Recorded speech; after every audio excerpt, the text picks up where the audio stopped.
Kumusta kayo mga kasari-sari ko dyan? Kamusta po ang tindahan ninyo?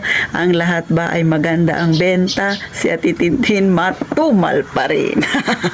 Pero masaya pa rin ako. Hindi dahil sa matumal ha, kundi ayoko lang na maging negatibo. At saka syempre, yun bang pagsisimangot ko makakatulong para dumagdag yung mga bibili sa akin. O diba? Hindi naman.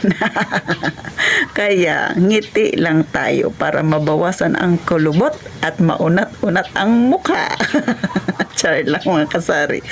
So ngayon, bago magsimula si Ate Tintin ng maikling topic lang naman, mga kasari, pa-subscribe naman kay Ate Tintin ha. Sana dumami-dami pa tayo mga kasari-sari ko dyan na magkwentuhan tayo ng ganitong kapakipakinabang. At saka syempre, mag-like na rin kayo at mag-share kung hindi kayo busy. Syempre, mas lalo na sa mga wala pang tindahan pero nagbabalak na magkaroon ng tindahan, at sa mga may tindahan na ngayon pa lang nanonood kay Ate Tintin, sana po pakinabangan ninyo ang aking maliit na topic mga kasari-sari. Makatulong nawa ito sa inyo para syempre mas lalo pang lumago at huwag malugi ang inyong tindahan. Bagamat ang mga babanggitin kong mga kadahilanan ng pagkalugi ng isang tindahan ay hindi naman talaga malaki yung impact nito sa tindahan. Pero pag napabayaan mo, sigurado ako na lalaki rin yan. Mga kasari-sari ko ha. So eto na, number 1 syempre dito. Kapag hindi ka marunong gumamit ng FIFO sa iyong tindahan. So sa lahat ng produkto dapat may FIFO. So sa mga bago pa lang na sa aking channel, syempre ang FIFO po ay first in, first out. So ibig sabihin yan, kunwari, ito, Pepsi, may nauna kang binili, dapat yung nauna mong binili na Pepsi, dapat yun yung una mong ibibigay. At yung bagong bili mo na Pepsi, dapat huwag mo munang ibibigay kay customer. Kumbaga, yun yung una mong binili, yun yung una mong ibibigay mga kasari ha.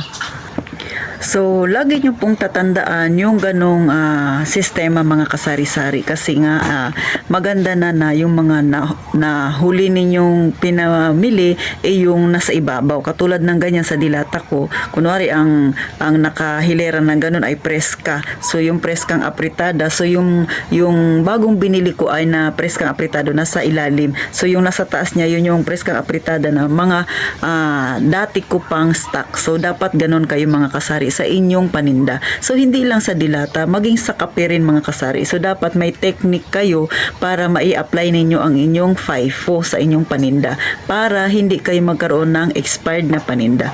O, baka may magsabi yan, Ate Tintin, maliit lang naman pala. O, diba? Paano kung ilang piraso lang ang paninda na ma-expired sa akin? Okay lang naman. Oo nga. Pero paano kung hindi mo napansin, karamihan sa iyong paninda ay hindi mo ginagawa ng FIFO? Hindi nagkaroon ka ng maraming expired na paninda kasi pinabayaan mo siya, hinayaan mo lang. Pero syempre, nasa sa inyo naman yan mga kasari. Ang akin ay sinishare ko lang yung isa sa mga dahilan bakit minsan nagkakaroon ng kalugihan ng isang maliit na tindahan. Lalo na sa mga kagaya nating maliit lang din yung ating tindahan kasi nga maliit pa lang yung ating punan. So syempre, dapat mag-iingat tayo sa mga ganyan mga kasari ha. Dapat panatilihing gamitin ang FIFO, first in, first out. So next, pang number 2 natin, yung ikaw ay maraming bumili ng stocks na hindi naman siya saleable or fast moving. Yun yung sinasabi natin na hindi talaga siya mabenta. Walang masama na mag-stock ka ng product na hindi mabenta, pero dapat kaunti lang, huwag mong dadamihan.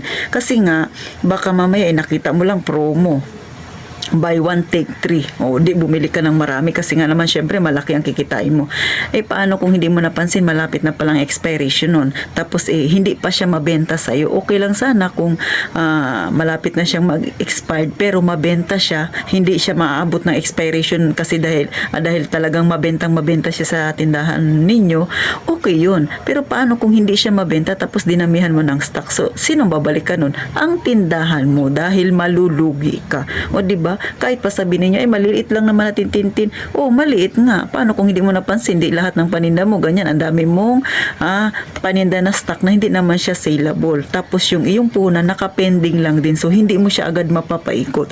Maganda, mag-stock ka ng marami doon sa mga paninda mo na talagang araw-araw na binibili ng customer mo at mabentang mabenta siya. Kasi doon, mapapalago mo kaagad ang tindahan mo at mapapaikot mo pati ang iyong puhunan. So, ganun siya mga kasari. Next, pangatlo na ating dahilan bakit nga ba medyo nalulugi ang tindahan pag walang bumibili sa'yo o kaya bihira kang bilhan kahit na kumpleto naman ang tindahan mo. Bakit? Kasi hindi mo inaayos ang pagpipresyo ng iyong paninda. Masyado kang mataas magpresyo. Paano kung marami kayo dyan? Diba? Kung tabi-tabi kayong mga sari-sari store dyan tapos mataas ka magpresyo kasi yun ang gusto mo gusto mo malaking ang kita o di hindi ka mabibentahan. So, saan babalik? Sa iyo rin yan, sa iyong tindahan. Kaya dapat magpresyo ka ng pangmasa din dahil tayong mga negosyanteng maliliit, pangmasa rin ang ating buhay. Mga kasari. Pero syempre, nakadepende yan sa area ninyo. Lalo na kung ikaw lang ang isang tindahan dyan sa inyo, magpepresyo ka ng napakamahal kasi syempre wala silang choice. Ganun talaga yung mga nangyayari o kadalasan na nangyayari. Pero take note, paano kung may isa sa mga taga dyan na gusto ring magtindahan? At syempre pa, dahil kilala ka na mataas ka magpresyo at yung nag-isip na yun na magtindahan, nagtayo talaga. Sabihin natin mas maliit pang tindahan niya kaysa sa'yo, mas dudumugin ang tindahan ng isa na yun kasi ikaw ay kilala ng mataas magpresyo. So, malulugi ang tindahan mo. Mga kasari. Kaya nga dapat ang ating tindahan ay nasa level lang, nasa tamang pagtaas ng presyo, nasa tamang presyuhan lang tayo, pangmasa pa rin yung abot kaya ng ating mga mamimili. Huwag ka masyadong maghangad ng malaki ang tubo kasi ikaw rin ang babalikan yan. Sa bagay, nasa sayo naman yan. Ang akin ay sinishare ko lang sayo. Bahala kang magtaas dyan.